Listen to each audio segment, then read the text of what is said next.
Boleh nggak kita misalnya bercita-cita pengen punya Alphard? Boleh. Asalkan jangan sampai kita korupsi. Jangan sampai kita bohong, jangan sampai kita curang, jangan sampai kita ngezolimin orang lain yang nanti merugikan dunia dan akhirat kita.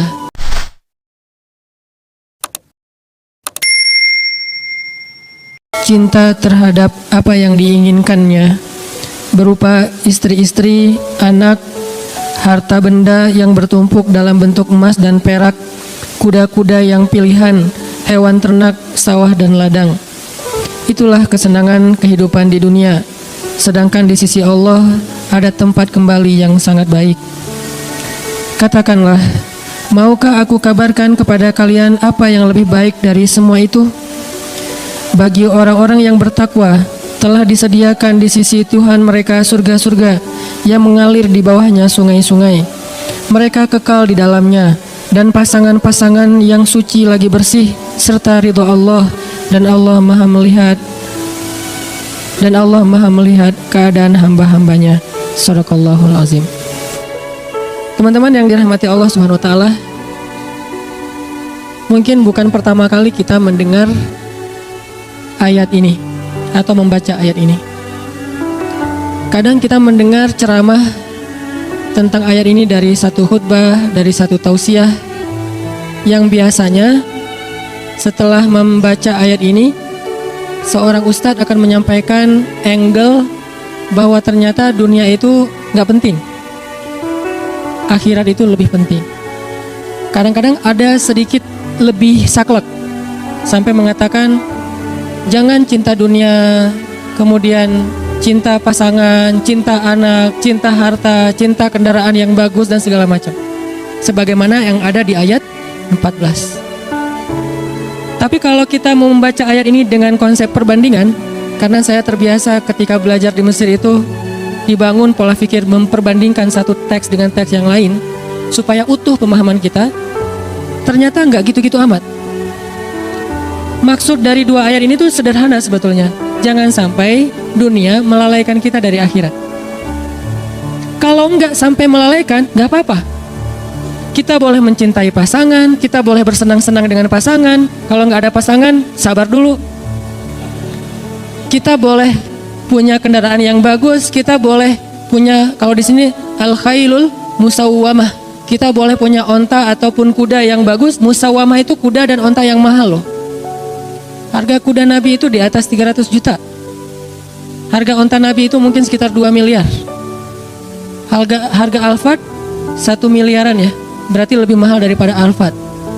Boleh nggak kita misalnya bercita-cita pengen punya Alphard? Boleh. Asalkan jangan sampai kita korupsi.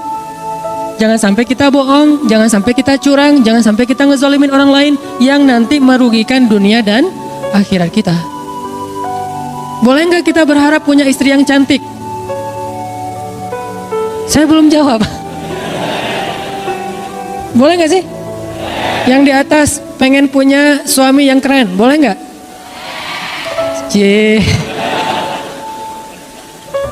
Boleh share akun Instagramnya ke belakang, diedit dulu tapi postingannya, yang warnanya gelap diterangin ya. Kenapa boleh? Padahal di dalam ayat ini Allah mengatakan zuyyina linnas hubbus syahawati minan nisa. Dijadikan terasa indah di pandangan manusia itu syahwati minan nisa. Syahwat itu bukan cuma cinta ya. Di sini bahasanya terjemahannya halus. Syahwat itu kebutuhan biologis. Sehingga ada yang ngomong gini nih, sering ada di komen, ada di statement di sosmed tuh gini. Nikah mah jangan karena hawa nafsu, tapi karena Allah. Sehingga kalau ada yang nanya ke saya, Ustadz tuh nikah nafsu gak sih? Nafsu, saya bilang. Kalau nggak nafsu gimana caranya? Wah, Ustadz nggak benar, berarti nikahnya nggak ikhlas karena nafsu. Perhatikan firman Allah di surat Al-Mu'minun. Walladzina hum li furujihim hafizun illa ala azwajihim. Orang yang menjaga, kemaluannya kecuali kepada istri-istri mereka. Oh, kalau gitu nikah boleh dong karena hawa nafsu? Boleh banget, memang gitu. Bukankah makna litaskunu ilaiha yang kita singkat dengan istilah sakinah itu adalah laki-laki supaya merasa tentram kepada perempuan? Itu bahasa kiasan. Al-Quran itu punya gaya bahasa kiasan, punya gaya bahasa peribahasa. Al-Quran itu ada. Salah satu peribahasa Al-Quran itu inna angkaral aswat la sautul hamir. Sesungguhnya seburuk-buruk suara itu suara keledai. Itu peribahasa Al-Quran. Ada juga kiasan. Kiasannya apa? Yang tadi kiasannya litaskunu ilaiha, supaya kalian merasa tentram kepada istri kalian. Maksud tentram di sini adalah bisa menyalurkan kebutuhan biologis dengan cara yang terhormat dan halal. Masa sih Ustadz? Nih dengerin hadis Nabi. Ada seorang sahabat nanya ke Nabi gini, ya Rasulullah, memangnya kalau seorang laki-laki menyalurkan kebutuhan biologisnya kepada perempuan istrinya, itu berpahala nggak sih Rasul? Syahwat kepada istri, pahala nggak sih Rasul? Nabi balik bertanya, kalau dia menyalurkannya kepada selain istrinya, dosa nggak? Dosa. Begitu juga kalau dia melakukannya kepada istri yang sah, maka dia menjadi pahala dan ibadah. Oh kalau gitu harus hawa nafsu? Iya. Walaupun itu bukan yang terpenting, tapi Nabi meletakkan itu di awal. Ketika Nabi mengatakan pilihlah perempuan karena 4 hal. Yang paling depan apa? Fisik kan? Walaupun yang paling utama apa? Agama, iman. Tapi Nabi nggak meletakkan agama di depan, padahal agama paling utama. Kenapa? Nabi itu kalau ngomong yang realistis. Walaupun punya idealisme. Ini lihat gaya bahasa Nabi nih. Kalau kita kan agama. Kata Nabi, bukan. Fisik dulu, harta, keturunan, baru agama. Tapi kalau disuruh pilih, agama dulu. Tapi Nabi nyebutnya apa? Fisik dulu kan? Kan kita nggak tahu seseorang itu soleh atau enggak pas kita baru ketemu, baru lihat akunnya, ketahuan soleh atau enggak ketahuan. Pasti yang pertama kita lihat hasil editan di ngedit semalaman. Wah, Korea banget nih. Korea yang dikasih hijab gitu ya. Boleh nggak kayak gitu? Boleh. Bukankah sahabat pernah mau menikahi seorang cewek, saking terjaganya dia nggak ngelihat calon istrinya. Nabi nanya, kamu udah ngelihat belum wajahnya? Belum ya Rasulullah. Kalau bahasa kita, enggak ya Rasulullah, sama menjaga pandangan. Kata Nabi, jangan gitu, lihat. Coba, Nabi kan orangnya realistis. Oh gitu ya Rasul, boleh saya lihat? Boleh. Akhirnya dia stalking. Bahasa sekarang stalking, bahasa hadisnya dia ngintip-ngintip. Kan stalking kan? Dia mengintip-ngintip dari kejauhan mana si cewek lagi keluar dari ruang kuliahnya. Oh itu, Masya Allah, Subhanallah. Saya pikir biasa-biasa aja, ternyata bidadari.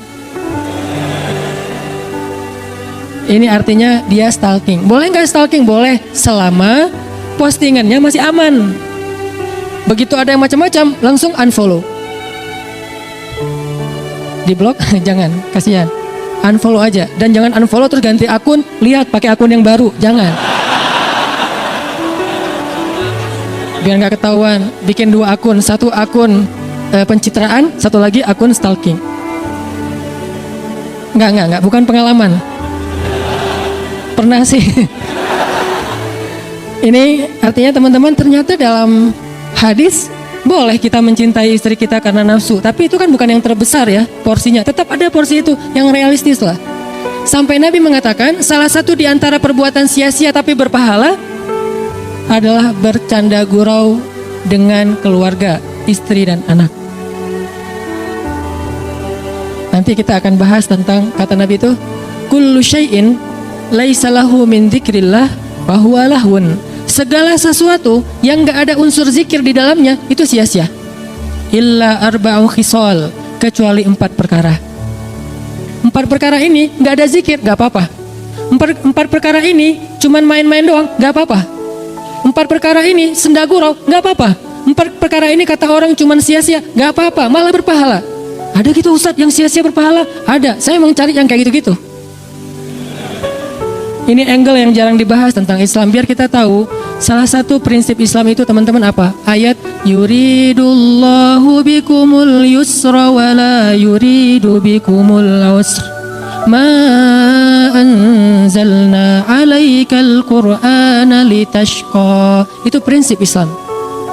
Allah pengen memudahkan kalian, Allah tuh gak pengen nyusahin kalian. Di surat Toha, tidaklah kami menurunkan Al-Quran untuk hanya ngebebanin kamu Muhammad. Enggak, Al-Quran itu tidak diturunkan sebagai beban, Syariat itu bukan sesuatu yang ribet. Justru Islam itu yusr, kemudahan. Salah satu bukti bahwa Islam itu mudah, nikah. Itu bukti banget tuh. Nikah susah atau mudah?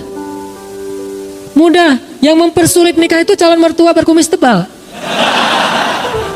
Kalau syariat Allah mah gampang nikah itu, coba bayangin, cuman akad doang kan. Saya terima nikah fulanah binti fulan dengan mahar sekian-sekian. Kata saksi nggak sah, berarti yang mempersulit bukan Allah tapi saksi. Kenapa saksi mempersulit? Ternyata saksinya mantan. Hati-hati cari saksi ya. Udah akad benar? Enggak. Oh, ulangi lagi. Sah saksi? Belum. Seharian nggak bakalan sah kalau saksinya adalah M bintang-bintang. Cari saksi itu yang netral, yang udah move on.